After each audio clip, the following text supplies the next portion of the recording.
BIM et maîtrise d'œuvres concurrentes.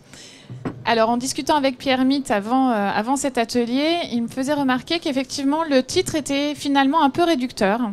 Parce que quand on parle BIM, effectivement, il est question de collaboratif, d'où la notion de concurrente.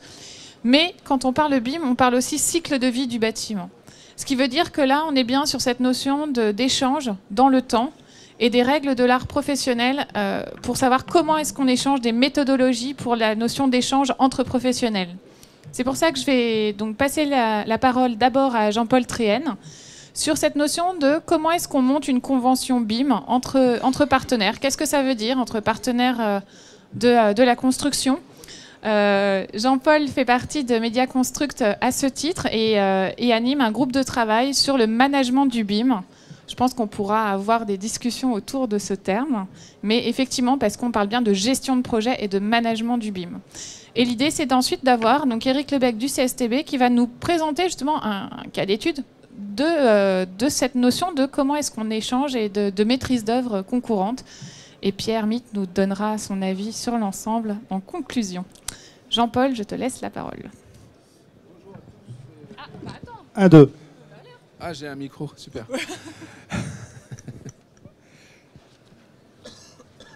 Bien, alors donc on m'a demandé de vous parler des travaux qui sont effectués dans le cadre d'un groupe de travail Média Construct pour l'élaboration d'un guide pour une convention BIM, c'est-à-dire un gentleman agreement qu'il y a entre les acteurs de la construction d'un projet en maquette numérique. Parce que il y a un certain nombre de protocoles qui sont nouveaux et qui introduisent des façons de travailler ensemble différentes. Et pour commencer, j'avais voulu vous donner un référentiel pour essayer de stabiliser un petit peu 2 ou 3 notions autour du BIM. En particulier, des mots importants qui sont en gras dans cette présentation, avec 3 niveaux d'appréciation du BIM. Le premier niveau, c'est de dire que le BIM, c'est un processus. C'est en fait la manière dont les gens travaillent ensemble. Et cette façon de travailler ensemble doit pouvoir interagir avec le projet pendant tout le cycle de vie du bâtiment, de la programmation jusqu'à son exploitation. Le BIM a vocation à élaborer une maquette numérique, à maintenir une maquette numérique qui va être bien sûr différente en phase programmation et encore différente en phase exploitation.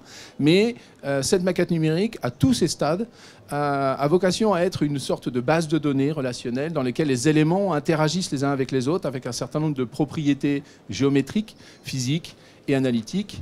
Et ces propriétés physiques et analytiques sont issues de quoi? Eh bien, des modèles que tous les acteurs ont construits. Vous aurez le maître d'ouvrage qui aura sa petite idée de son projet, bien évidemment, mais vous aurez l'architecte, vous aurez les ingénieurs structure, vous aurez les ingénieurs fluides, vous aurez l'exploitant qui va en fait exploiter une autre type de maquette encore, etc. Et donc, quand on parle de BIM, il faut avoir en tête un petit peu ces 3 niveaux de définition et articuler ces 3 niveaux de définition ensemble autour de ce cycle de vie du bâtiment. Une autre façon de le dire, c'est de faire en sorte que l'ensemble des acteurs que l'on voit ici sous forme de petits icônes autour de la boucle ici, puissent interagir avec cette maquette numérique pour élaborer leurs prescriptions. D'un côté, la simulation, d'un autre côté, ça va être la virtualisation. On va avoir des acteurs qui sont plus en mode contextuel. Ce sont les fournisseurs, les fabricants, c'est les 2 flèches rouges et les réglementations et les normes. Toutes ces informations doivent pouvoir interagir avec la maquette numérique et le BIM management a vocation à entretenir ces relations. J'ai l'habitude de dire que le BIM manager, c'est un petit peu mon travail, moi je m'occupe des petites flèches. C'est mon boulot, c'est ça. Par contre, les acteurs doivent garder leurs compétences dans leurs différents domaines, mais chacune de ces compétences va forcément être reformulée d'une autre manière. On voit naître aujourd'hui la norme PPBIM pour la description des éléments de fabrication. Donc tout ça, ce sont des données qui, du fait qu'elles soient normées, permettent justement d'interagir avec la maquette numérique, qui, elle, a besoin d'être structurée. Alors pour piloter cette maquette numérique, entretenir ces relations, le BIM management a besoin d'une façon de faire, d'un gentleman agreement, d'une convention. Sachant que à chaque étape du projet, les acteurs vont différer, les objectifs vont différer, etc., etc.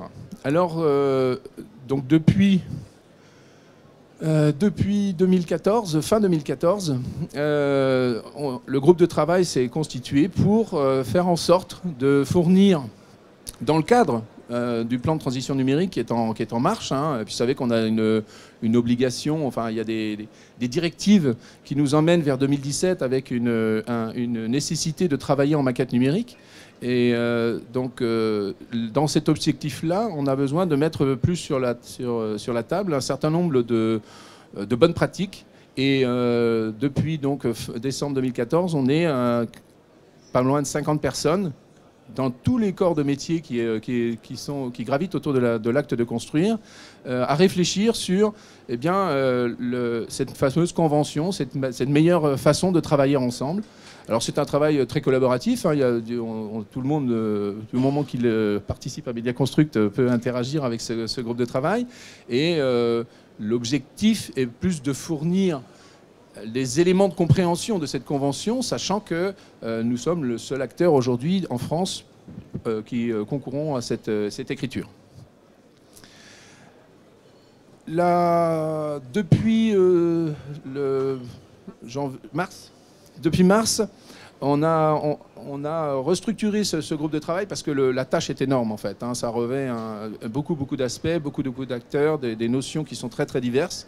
Et donc on a organisé notre groupe de travail en 4 chapitres qui, s'ils sont remplis dans le cadre d'une convention, permettront en fait de relier les acteurs de façon cohérente. Alors les 4 chapitres sont le BIM management, c'est-à-dire en quelque sorte la méthode, l'équipe qui va se mettre en place, les différents acteurs, leurs différents rôles les uns avec les autres. On verra la notion de BIM manager, la notion de coordinateur BIM, la notion d'opérateur BIM. Il y a des niveaux comme ça qui doivent s'inscrire, savoir qui fait quoi en gros. Ensuite, on va avoir une notion qui est très rattaché à la convention, c'est ce qu'on appelle les objectifs et les cas d'usage. Alors, on va bien sûr décliner cette affaire-là tout à l'heure, mais pour vous donner une idée, quand vous faites pour la première fois un projet en maquette numérique, c'est pas la peine d'essayer de tout faire avec. Hein, je connais ça suffisamment. Les premiers projets en maquette numérique, les gens qui me disent on va faire du quantitatif, de l'estimatif, de la planification, du chantier, etc. Je dis bah écoutez, si vous arrivez déjà à modéliser ce que vous avez à faire, c'est déjà pas mal. Hein. Et donc, il faut se fixer des objectifs. Et cette convention est là pour justement faire en sorte qu'on dirige un petit peu les débats autour de cette maquette numérique pour ne pas essayer de vendre la peau de l'ours avant de l'avoir tué. Alors, en termes de BIM management, je vais rapidement... oui, je ne vous ai pas décrit les autres, pardon. La plateforme BIM, donc, Eric va particulièrement la développer. Ça fait partie de la convention, c'est de savoir en fait sur quelle plateforme on va collaborer, se coordonner. Et puis le guide méthodo, eh bien, ma foi, c'est pour le coup, en fonction des objectifs qui sont fixés, la manière dont les différents outils, parce que je vous ai parlé de modèles, rappelez-vous au début, c'est bien la matière première en fait de cette maquette numérique. Ces modèles, ils sont issus d'une technologie. Il faut que cette technologie interagisse avec celle des autres. Et pour cela, on a besoin d'un guide méthodo. En ce qui concerne donc, les équipes BIM, l'organisation, c'est de faire en sorte de décrire les différents acteurs dans cette élaboration de la maquette numérique. Mais au-delà, on voit naître en fait des nouveaux aspects dans la revue de projet, hein, dans le contrôle de projet. C'est le revue de maquette et la revue de modèle. Alors je m'explique, je vous ai dit que chaque acteur avait été détenteur de ses propres données. À un moment donné, il faut que ces données soient cohérentes avec la maquette numérique qu'on souhaite élaborer, c'est la revue de modèle. Mais la revue de maquette elle-même, elle doit être aussi revue, mais cette fois-ci par rapport aux objectifs qu'on s'est fixés dans le projet, pour qu'on ait à chaque instant les informations qui sont strictement nécessaires aux besoins du projet. Donc ça, c'est le premier groupe de travail, de définir en fait les rôles et responsabilités de chacun autour de la maquette numérique. Le deuxième volet, qui est donc objectif BIM et cas d'usage, et là c'est pour vous expliquer un petit peu ce que l'on peut attendre d'une maquette numérique. Alors bien sûr, il y a un objectif qui est immédiat, qui est de modéliser l'élément, hein, de modéliser l'ouvrage, de modéliser le bâtiment.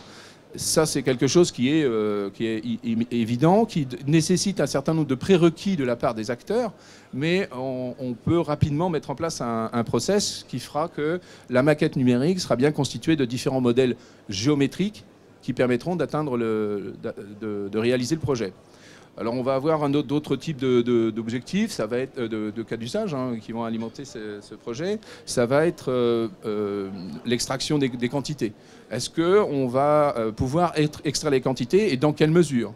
On va avoir aussi des cas d'usage sur comment dirais-je, la visualisation, hein, parce qu'il y a un moment donné aussi, on peut avoir un problème de communication à faire autour de la maquette numérique. Eh bien, il faut prévoir ce protocole. On ne pourra pas demander, je m'excuse de le dire, je travaille dans un bureau d'études, donc je peux me permettre je peux.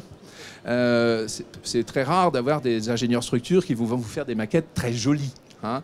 Mais en même temps, l'architecte qui, lui, est capable de faire des maquettes très jolies, eh bien, est-ce qu'elle est vraiment cohérente avec le projet ? Parce que ce n'est pas toujours la même chose de faire des maquettes très jolies. Enfin bref, il y a tous ces cas d'usage, c'est la façon de torturer les différents modèles entre eux pour atteindre l'objectif du projet. Et ça aussi, il vaut mieux l'avoir écrit avant que d'essayer de torturer la maquette. Si on n'a pas les données, on ne pourra rien faire avec. Donc sur la partie plateforme BIM. Plateforme. Donc là, l'idée, c'est de faire en sorte de mettre à la disposition de tous les acteurs un espace qui leur permette d'interagir avec les autres modèles. Parce que s'il y a bien quelque chose qui est important dans l'élaboration d'une maquette numérique, c'est de faire en sorte qu'à chaque instant, vraiment, aujourd'hui, on a même des plateformes qui sont en temps réel. On a des plateformes où on voit en fait le modèle de l'autre s'élaborer en même temps que le sien. Et c'est important d'avoir cette notion-là en maquette numérique. C'est l'aspect concourant hein, de l'ingénierie et de la conception. C'est de pouvoir soi-même construire quelque chose tout en ayant en face de nous les contraintes de l'autre. Hein. C'est important. Et donc, cette notion de plateforme, ça va être d'abord des problématiques d'accessibilité, mais aussi des problématiques de format, des problématiques de droit. Est-ce que j'ai des droits de lecture, écriture, et des problématiques aussi qui sont liées à notre capacité d'interagir avec les autres, justement. Par exemple, j'ai besoin de passer un chemin de câble, j'ai une gaine qui me gêne, j'ai une retombée de poutre qui est un peu plus loin. Comment je vais pouvoir interagir avec les détenteurs de cette information pour faire en sorte que il me remonte un petit peu la poutre, il me pousse la gaine, etc. Donc c'est ça, cette notion de plateforme. Et le dernier groupe. Lui aussi, il a chaud. Et le dernier groupe, c'est le guide méthodo. Alors le guide méthodo, c'est de faire en sorte que... Non, j'ai été doublé. Là. Voilà, c'est bon. Ouais. C'est bon. Non, il veut pas, guide méthodo. C'est bon. Non, ça y est. Le guide méthodo, c'est comment dirais-je, d'aller un petit peu plus loin dans la définition des modèles. On va s'apercevoir que pour l'élaboration d'une maquette numérique, il faut un certain nombre de classification des éléments. Il faut qu'on puisse identifier les éléments. Là, tout à l'heure, je vous ai dit, pousse ta gaine, que je mette mon chemin de câble et que vous remonte ta poutre. Ça paraît évident comme ça. Mais en maquette numérique, c'est pas évident du tout. Parce que justement, une poutre, c'est un vulgaire parallélépipède rectangle. Et donc, moi, je sais que c'est une poutre. Mais la maquette numérique ne le sait pas. Jusqu'au moment où cet élément est associé à une codification, à une classification qui nous permet en fait d'interagir avec la maquette numérique, même si ce n'est pas mon métier. Et ça, c'est fondamental, et c'est à ce moment-là que le guide méthodo du BIM intervient pour dire, voilà, dans cette maquette numérique, on a classifié tous les éléments comme ça, et donc si j'ai besoin d'interagir avec un élément comme celui-ci, que ce soit pour le déplacer physiquement, ou pour le quantifier, ou pour le décrire, pas mal en fait là. Hein, ça c'est voilà. On pense aux économistes. Et bien en fait, oui, je me disais mais où je vais mettre ça. Ça y est, j'ai trouvé. Je vais en fait m'attacher à cette codification, comme ça, peu importe la valeur géométrique de l'élément, quoique son implantation dans le bâtiment aura de l'importance, mais je pourrais le rattacher à n'importe quel type d'information. Et ça, c'est vraiment important. Et le guide méthodo s'attache à développer justement cette approche descriptive de la maquette numérique pour faire en sorte que les acteurs sachent de quoi ils parlent. Alors, tout ce travail doit être fait courant 2015. C'est pas loin de... Enfin, c'est plus d'une réunion par semaine en moyenne avec les 4 groupes. Et on a 2 grands jalons de restitution, donc avant l'été et en fin d'année, qui viennent en fait recouvrir l'ensemble de ces travaux pour faire en sorte que d'ici la fin de l'année, on soit en mesure de proposer, alors à la fois bien sûr des notes explicatives de tout ce que je viens de vous dire, hein, c'est le guide, c'est là pour le coup c'est de la littérature pour que les gens sachent de quoi on parle, mais aussi dans l'idée de fournir ce travail-là sous forme de plateforme web. L'idée c'est de faire en sorte que tout à chacun puisse accéder à un environnement qui le guide dans l'élaboration de sa propre convention, quels que soient les acteurs.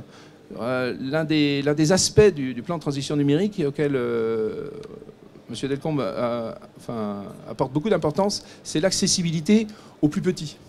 Parce que c'est bien facile, c'est bien joli de parler de maquette numérique quand on va travailler avec des grands bureaux d'études, des grands constructeurs. Ça, il y a du monde derrière pour travailler sur cette notion-là. Par contre, dès qu'on est dans des petites et moyennes entreprises, faire la part des choses entre le chantier du matin et puis les offres à faire l'après-midi et la compta à faire le soir, le week-end, eh bien, il faut en plus travailler sur des outils qui sont complètement abscons et qui prennent beaucoup de temps, etc. Et donc l'idée, c'est de faire en sorte que cette convention, aussi complexe dans ses thèmes, dans ses notions, soit-elle, puisse être appropriée par n'importe qui dans le cadre d'un projet, local. Donc accessible en fait sur les TPE, PME voilà, du bâtiment, quelle qu'elle soit. Et donc la formule plateforme web a été retenue. On va essayer de formaliser les 4 chapitres sous forme de pages suivant, comme ça on ne sera pas embarqué dans les choses complexes. Je vais être obligée de t'arrêter parce que le temps court. Parce que je n'ai plus. Et ben voilà. Et du coup, on parlait des petites entreprises, hein, mais l'idée était de montrer au travers d'un exemple que la partie maîtrise d'œuvre concourante, ça existe même sur des projets avec des TPE et PME. Donc Eric, je te passe la main. Donc sur un projet qui effectivement met en scène les différents acteurs de la construction avec cette notion d'échange autour de maquettes numériques. Est-ce que vous m'entendez? Oui, merci Jean-Paul, merci Gersandre. Donc on va rentrer peut-être un petit peu dans le concret avec un exemple sur une illustration de ce que c'est qu'une plateforme de collaboration BIM. Et puis je vais en profiter pour introduire un nouveau terme barbare qui est le PLM, en essayant d'expliquer. Donc le PLM, c'est quoi? En fait, la maquette numérique, une fois de plus, c'est une technologie qui vient des industries mécaniques, aéronautiques, spatiales, automobiles, et qui s'est rendu compte très rapidement qu'une maquette numérique, donc on a une représentation virtuelle de son produit, on a une base de données, mais effectivement, il y a aussi des processus qui permettent de faire vivre cette maquette numérique et d'organiser le travail autour de cette maquette numérique. Donc il a fallu introduire un nouvel outil complémentaire, donc des plateformes collaboratives qui prennent le nom de PLM pour Product Life Management, donc des systèmes qui sont communément utilisés maintenant dans les industries aéronautiques et automobiles et qui sont maintenant qu'on arrive, on importe dans notre monde de la construction. Alors, c'est-à-dire que le PLM, on a notre maquette numérique sous sa forme BIM, c'est cette base de données. Et cette base de données, donc on introduit cet outil qui est des serveurs plutôt technologie web. Quel est le rôle de ce PLM? Le premier rôle, c'est un rôle d'organisation. C'est-à-dire que dans un PLM, on structure l'information en objets, sous-objets, etc. Pour repérer les éléments de son bâti. Alors ça va être très macroscopique. On va partir sur un site, on a des bâtiments. Dans un bâtiment, on a des étages. Dans un étage, on a des éléments, on a des espaces, des éléments de construction. Et puis ça peut aller très, très, très finement. D'ailleurs, plus on avance dans le projet. Et d'ailleurs, le niveau de détail sont des éléments importants dans l'histoire du travail collaboratif. Donc, organisation de l'information. Deuxième chose, c'est l'organisation des acteurs. C'est-à-dire qu'on a un jeu d'acteurs qui sont autour de cette maquette et qui interagissent. Donc là, un outil comme le PLM, il va permettre d'organiser ce jeu des acteurs avec qui a le droit de lire, accéder en lecture, en écriture, en notification, etc., suivant son rôle, son métier, etc. Chaque acteur, donc on met en place vraiment un travail collaboratif. Chaque acteur utilise des outils. Donc ils ont des outils métiers. Un architecte va utiliser un outil de CAO, donc voilà, des Revit, des Archicad, etc. pour fabriquer des maquettes. Mais après, l'ingénieur de structure, il a ses outils qui sont propres à l'analyse de structure. Le thermicien, il a ses outils. L'économiste, chacun a ses outils. Et tout ça, il faut les interroger, et les utiliser. Et donc le PLM, il va avoir cette capacité à se connecter avec ces outils métiers, qui sont les outils utilisés par les acteurs. Une fois qu'on a ça, il y a vraiment la notion d'information. C'est-à-dire que dans un PLM, il y a un côté GED aussi. Plateforme, on échange quand même des documents, sauf que cette fois-ci, au lieu d'avoir des arborescences à plat, etc., l'information, elle est structurée grâce à la maquette numérique, c'est-à-dire qu'on va beaucoup plus facilement naviguer dans l'information parce que la maquette numérique nous fournit vraiment un élément de compréhension virtuelle de notre projet et plus tard même de notre élément en cours d'exploitation. Et puis, enfin, avec un PLM, on gère le process et on gère les phases, le planning, etc. Donc, chaque étape va être instrumentée. Donc, ça va être des étapes de travail collaboratif, mais aussi des étapes de livraison. C'est-à-dire qu'à travers le PLM, on va gérer le dossier de consultation des entreprises, on peut gérer le DOE, le DOUE, etc., tous les éléments, toutes les phases contractuelles du projet. Et alors, voilà, donc un petit peu les grands principes du PLM. Alors, je vais un petit peu illustrer ça. Alors déjà, quelques principes. Le PLM, alors déjà, il y a PLM, il y a des systèmes ouverts, des systèmes fermés. Donc un PLM fermé, il en existe. Donc on a un seul éditeur qui fournit les outils de CAO, de calcul, la base de données. Et puis, le PLM ouvert, c'est plutôt une logique où, effectivement, on a vraiment des outils hétérogènes et qui vont communiquer entre eux. Donc, le PLM ouvert, c'est chaque acteur, et notamment quand on est dans un monde de TPE, PME, tout le monde n'a pas les moyens de se payer le grand système complet. Donc, chacun a des briques, des outils, et par contre, qui peuvent dialoguer grâce à des standards de type IFC pour la communication. Alors, le principe aussi du PLM, c'est que du coup, grâce à cette organisation de l'information, cette structuration, cette gestion des rôles, etc., c'est un outil qui va permettre de gérer la responsabilité autour de la maquette numérique. Qui fait quoi? Qui a le droit de faire quoi? Qui a pu être en communication avec l'information? On a vraiment là un outil qui permet de tracer complètement le cycle d'accès à l'information autour de la maquette numérique. Et d'ailleurs, dans l'industrie aéronautique, automobile, c'est un outil d'ailleurs qui gère les aspects juridiques de communication entre, par exemple, un PSA et un Valeo qui fournit les éléments, les essuie-glaces, etc. des véhicules. Voilà. Et puis après, on a la notion de... Quand même, le BIM, il fournit une vision partagée, c'est-à-dire qu'à travers la vision 3D, etc., tout le monde peut voir effectivement les informations des autres acteurs, mais dans une logique où on ne modifie pas forcément l'information d'autres acteurs, mais on peut la noter, tout en étant dans une logique on va respecter la contribution BIM de chaque acteur. Alors, j'ai un schéma un peu compliqué, mais à la limite, on va le dérouler pour voir un petit peu comment ça marche. Mais grosso modo, on a un processus classique. Souvent, on part d'une maquette qui est faite par un architecte. Cette maquette, on est en phase esquisse, au APS. Et puis cette maquette, après, elle va être diffusée, éclatée. Donc, d'ailleurs, c'est le rôle du BIM manager de définir comment cette information va être diffusée aux différents acteurs. Et elle va être reprise par les différents acteurs avec leur logiciel pour créer le niveau de détail qui correspond au métier, à son métier. Et puis après, on a des phases de synthèse où là, cette fois-ci, la synthèse, grâce à la maquette numérique, elle est beaucoup mieux outillée. On arrive à détecter automatiquement les clashs, à voir les problèmes d'interconnexion. C'est l'un des gros avantages, effectivement, de la maquette numérique du BIM. C'est cette automatisation de la synthèse. Alors, un exemple, là, on est dans... Ça, c'est un projet qu'on a fait avec des sociétés de la région de Tours. Donc, un collège développé par un architecte.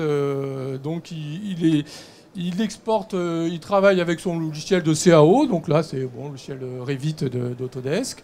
Il fait sa modélisation et puis il exporte dans le standard IFC, qui est le standard ISO de la maquette numérique BIM. Et donc, à partir de là, il va pouvoir commencer à le partager avec les autres acteurs. Donc là, après, on est dans un autre outil qui est une visionneuse qui va permettre de relire le modèle IFC. Donc là, on est On n'est plus dans l'outil de CAO, on a un outil par contre qui est beaucoup plus léger et qui peut être partagé, d'ailleurs qui est partagé à l'ensemble des acteurs. Donc, tous les acteurs ont la même une visionneuse commune. Par contre, cette visionneuse, elle permet de vérifier. Il y a vraiment une notion, quand on échange des informations entre les acteurs, il faut qu'on puisse vérifier que l'information est complète, les propriétés sont bien renseignées, etc. Donc là, on a un outil, on va déposer, donc on voit, donc on peut déposer sur le serveur. Donc tout ça, c'est à travers l'outil visuel. Et puis là, on se met à la place maintenant d'un ingénieur de structure qui aussi se connecte au serveur. Il va recharger le modèle et puis il va pouvoir commenter. C'est-à-dire qu'il peut annoter, etc. Il y a des choses qui lui paraissent pas correctes. Par exemple, un exemple d'un mur, d'un poteau qui a été modélisé avec un objet mur, etc. Enfin, il y a des choses qui sont pas logiques, etc. Donc il peut donc introduire du coup des annotations. Et donc on met en place tout un système. Il y a tout un système de commentaires, d'annotation, c'est-à-dire qu'il va pas, ce qui est important, c'est qu'il ne va pas modifier le modèle de l'architecte, mais il va le dire à l'architecte, attention, là il y a un truc qui ne va pas, merci de... Enfin, expliquez-vous déjà. Donc si on continue l'histoire, à ce moment-là, l'architecte, lui, se reconnecte. D'abord, il a eu l'information comme quoi l'ingénieur a découvert un problème. Il charge et puis il voit une étiquette qui lui apparaît. On lui dit, bah là, ce mur, en fait, c'est un poteau. Qu'est-ce qui va, ça va pas. Ok, ben, je prendrai ça en compte lors de la prochaine version. Et il renvoie. Voilà. Donc, on a un processus itératif où chacun dépose sa maquette et cette maquette, elle est enrichie avec chacun des acteurs. Commentaires, nouvelles versions, etc. Donc, sauf que là, on est dans une vision beaucoup plus compréhensible par l'ensemble des acteurs. Voilà. Par contre, après, une fois qu'il y a eu ce dialogue, l'ingénieur, lui, peut récupérer la maquette et l'utiliser maintenant avec son outil de métier. Là, on est en l'occurrence dans un bureau d'études structure. Il va pouvoir faire une descente de charge, un calcul aux éléments finis et définir vraiment son modèle de structure. C'est-à-dire qu'on est parti du modèle de l'architecte et on va faire le BIM, le modèle de structure, qui sera d'ailleurs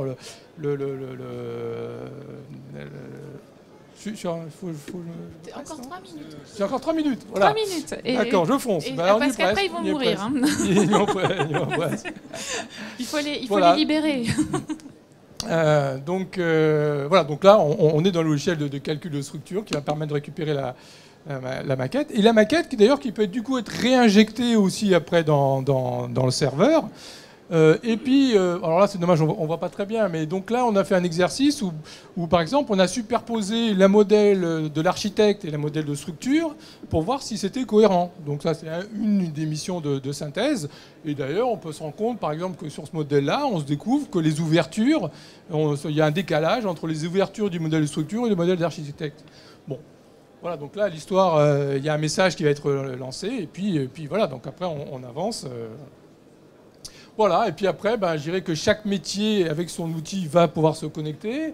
L'économiste, par exemple, avec un outil comme le voisin. Donc là, juste le stand à côté, je vais faire la démonstration de ce genre d'outils qui sont capables de charger la maquette. Et qui sont, et ce qui est intéressant, sont que là, j'ai une vidéo qui vont permettre de l'enrichir. C'est-à-dire que notamment avec des éléments qui servent à l'analyse économique. Donc, un exemple, un architecte ne va pas forcément modéliser la poutre au-dessus d'une porte, alors que la poutre, c'est quelque chose qui a une dimension économique. Et donc, voilà, ces outils-là vont pouvoir enrichir et redéposer. Et on voit la maquette qui va s'enrichir petit à petit. Voilà, même chose sur la thermique, même principe, impact environnemental. On a maintenant une batterie d'outils qui adressent un peu tous les métiers d'analyse et qui sont interconnectés grâce à ce genre de système. Voilà, alors je peux m'arrêter là.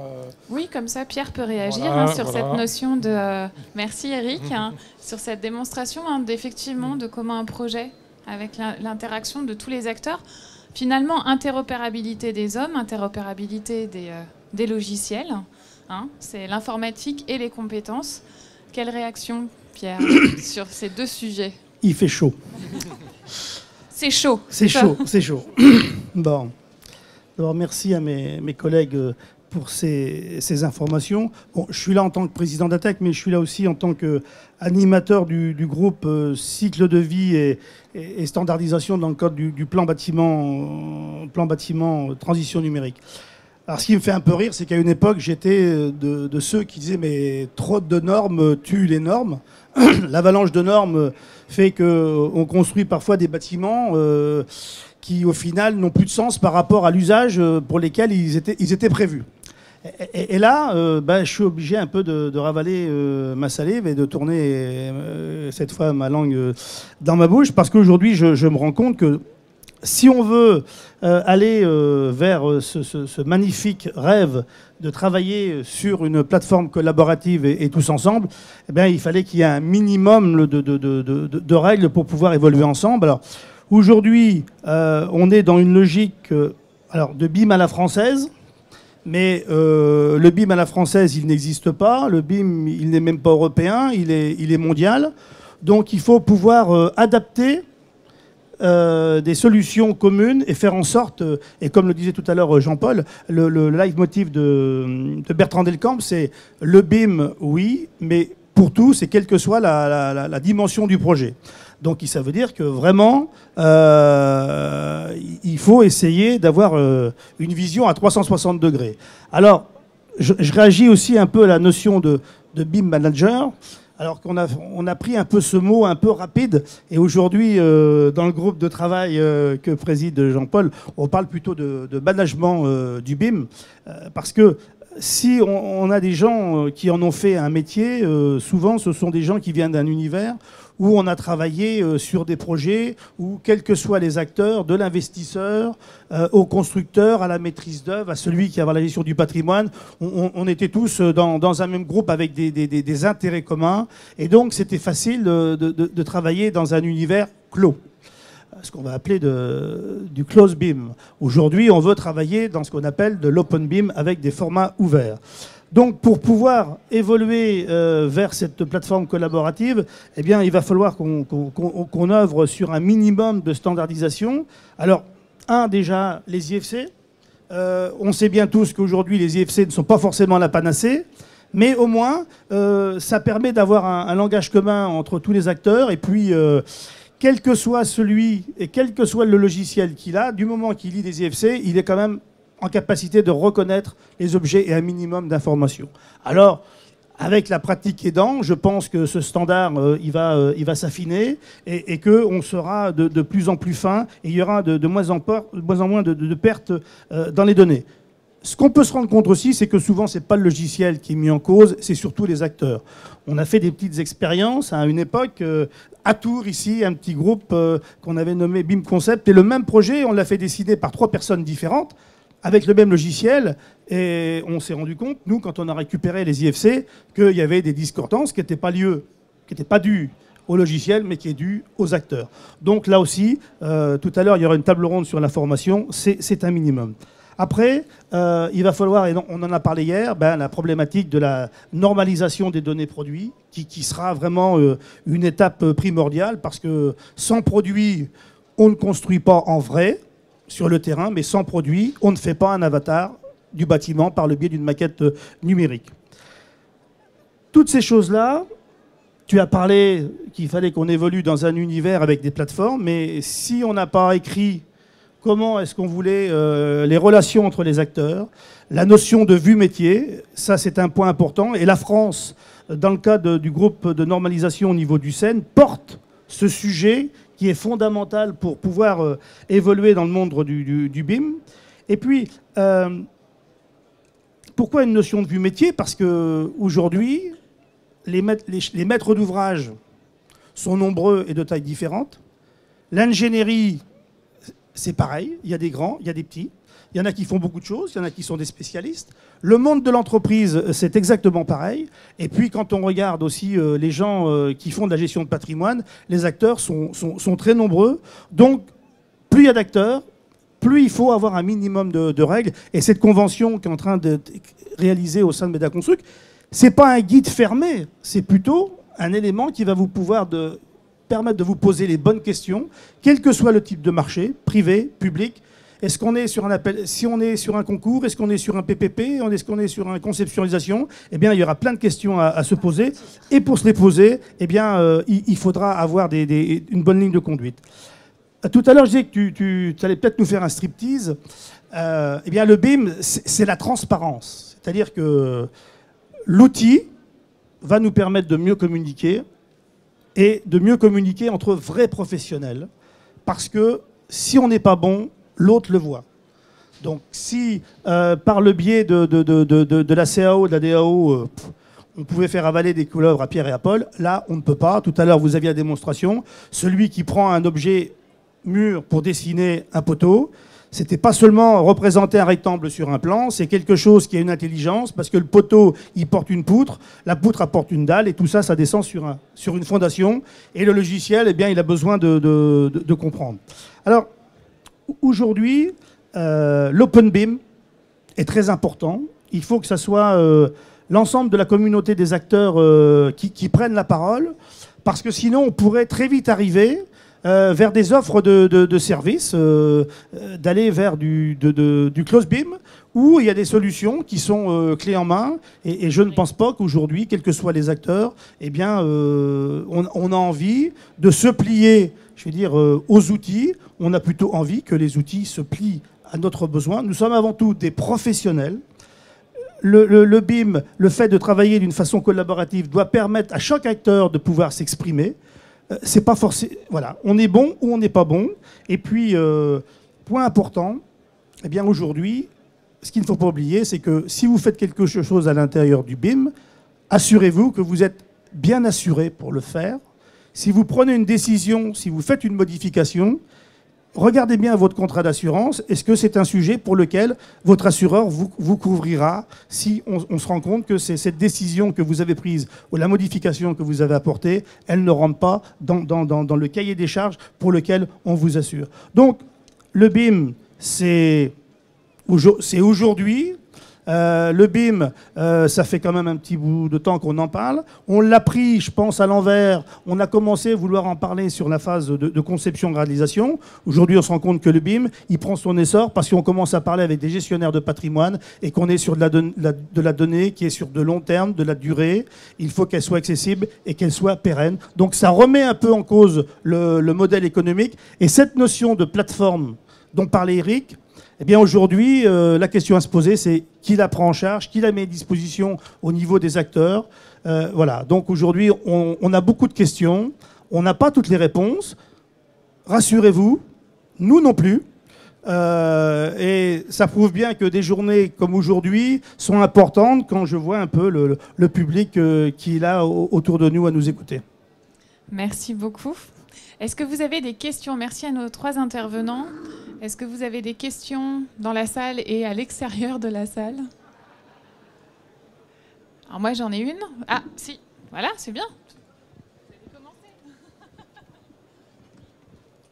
Il fallait bien commencer. Bonsoir.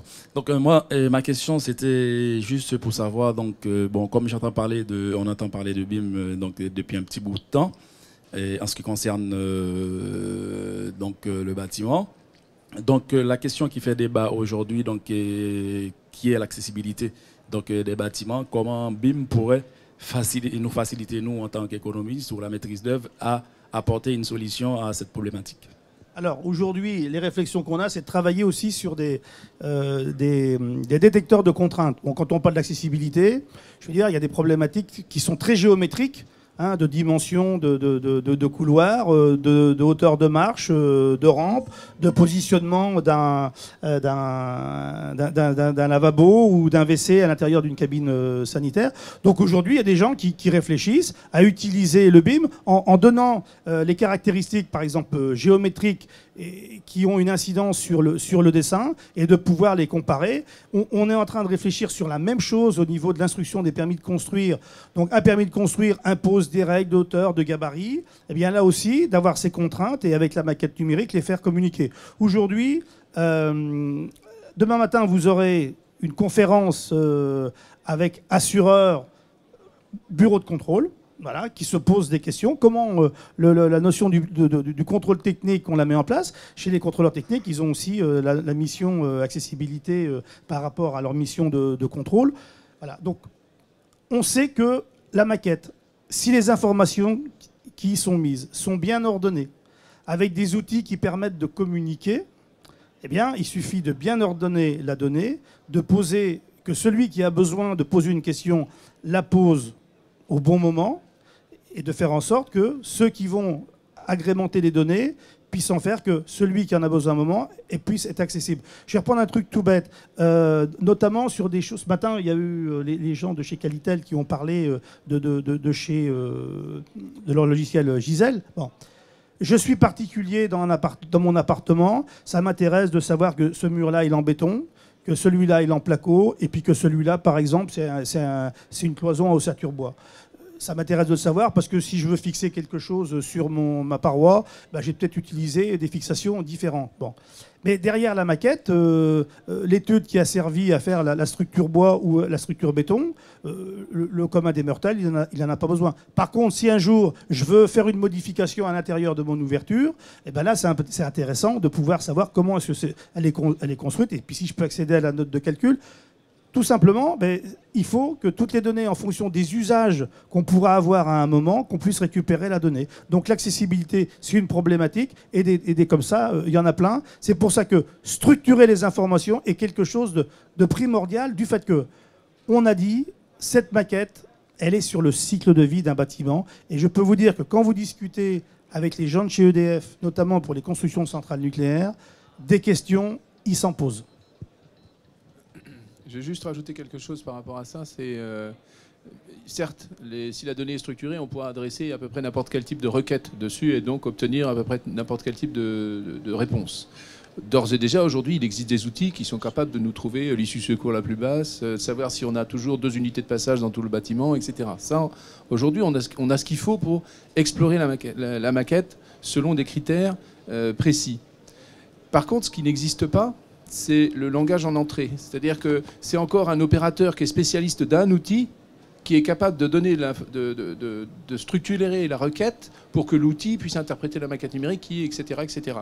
Donc ce qu'il n'y a pas aujourd'hui, en fait, c'est plutôt la structuration des données d'entrée, la structuration des règles sous format de maquette numérique. Si je lis un article sur « il me faut 2 unités de passage dans mon bâtiment », ou dans ce couloir, je me retourne vers la maquette, je lui parle en disant « je veux 2 unités de passage », elle ne va pas comprendre. Et c'est ce passage-là entre des règles qui sont bien écrites et des langages que la maquette numérique peut comprendre, qui est encore pas clair aujourd'hui.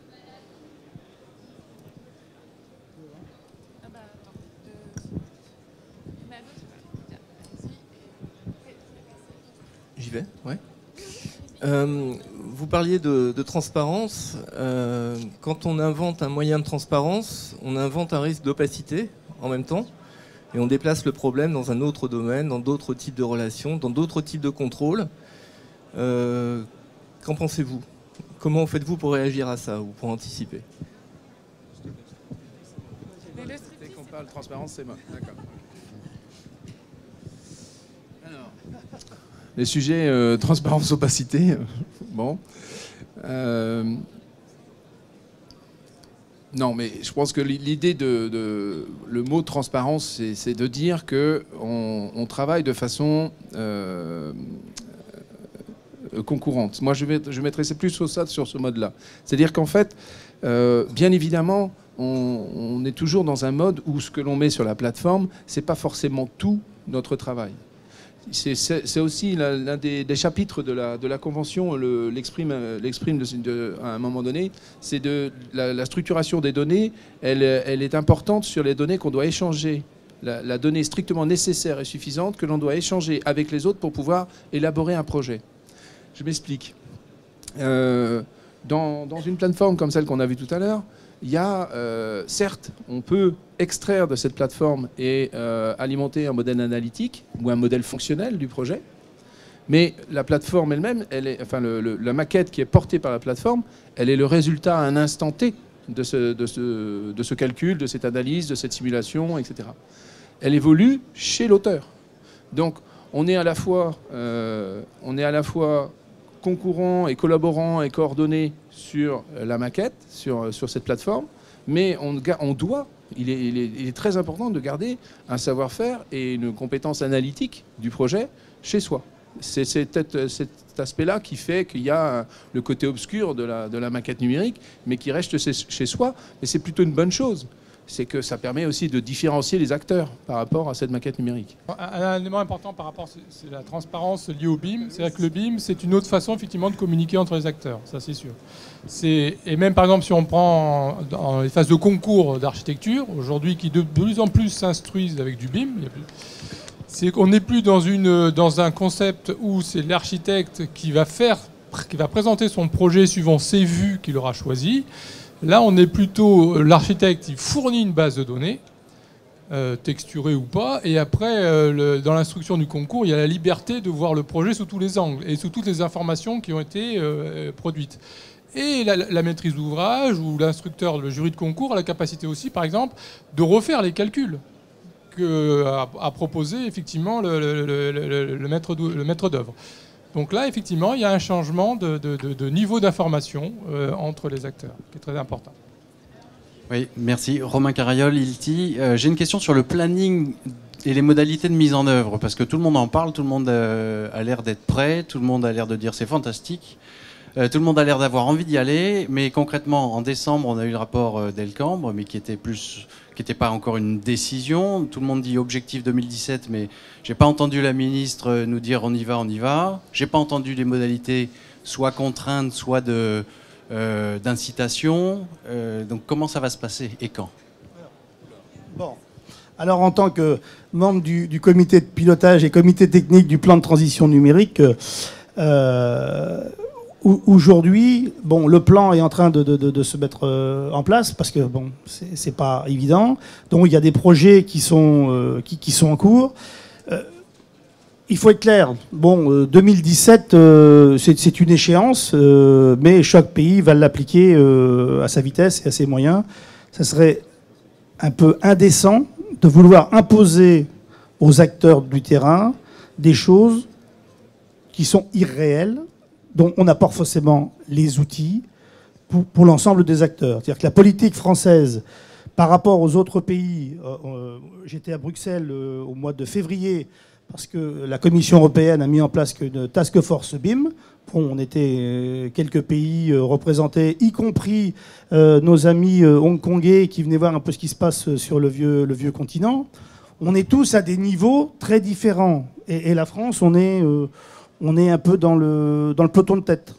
C'est-à-dire qu'on a peut-être moins communiqué d'une façon étatique que nos amis anglais, avec la task force et puis le budget de 19 millions de livres qui a été mis, avec 3 niveaux d'exécution du BIM. Le niveau 1, on part de rien. Le niveau 2, on est avec des échanges de données, mais seulement des informations avec fichier COBI. Fichier COBI, c'est des cases dans lesquelles on met des informations et quels que soient les acteurs, on peut aller chercher la donnée. Les Anglais, quand ils ont voulu passer le niveau 3, c'est-à-dire aller vers une maquette interopérable et œuvrer avec le LIFC, ils ont dit on arrête tout au niveau de la Grande-Bretagne parce que le sujet, on ne peut pas le traiter en interne. Il faut qu'avec les autres partenaires, on puisse œuvrer. Donc aujourd'hui, les discussions elles sont anglais, norvégiens, petit pays, mais en avance sur le sujet. Elles sont avec les Allemands, parce que les Allemands ont une certaine rigueur, et puis la France, qui porte de nombreux projets. Donc, il faut donner envie, il faut installer, dans le rapport de Bertrand, on dit il faut donner confiance, il faut préparer l'avenir, mais l'avenir, je veux dire que peut-être il va peut-être se passer une génération pour qu'au final, je veux dire, on puisse œuvrer. Mais quand on regarde ce qui s'est fait dans le monde de l'aéronautique ou le monde de l'automobile, il y avait un peu une différence parce que les donneurs d'ordre étaient un petit peu moins nombreux que dans le monde du bâtiment. Et le paysage était beaucoup moins éclaté au niveau des acteurs, ce qui se passe dans notre monde du bâtiment. Donc il n'y aura pas de sanctions. Par contre, il faut qu'on se fixe des lignes. Tout à l'heure, quand je vous parlais des choses sur lesquelles il fallait œuvrer, eh bien, dans le plan de transition numérique, voilà, il y a un groupe de travail qui est sur tout ce qui est standardisation des outils sur le cycle de vie, que ce soit le format IFC, que ce soit le projet PPBIM sur les produits, que ce soit les problématiques de vue métier, de savoir comment mettre en place des plateformes collaboratives, de voir aussi comment le problème, il n'est pas seulement sur le bâtiment neuf, il est sur l'existant. Donc l'atelier de ce matin sur comment on s'approprie l'existant. Donc aujourd'hui, c'est d'explorer un peu toutes les pistes et de définir une ligne de conduite et surtout de se dire le BIM, c'est pas tout ou rien. Et comme tu le disais, c'est des petits bouts.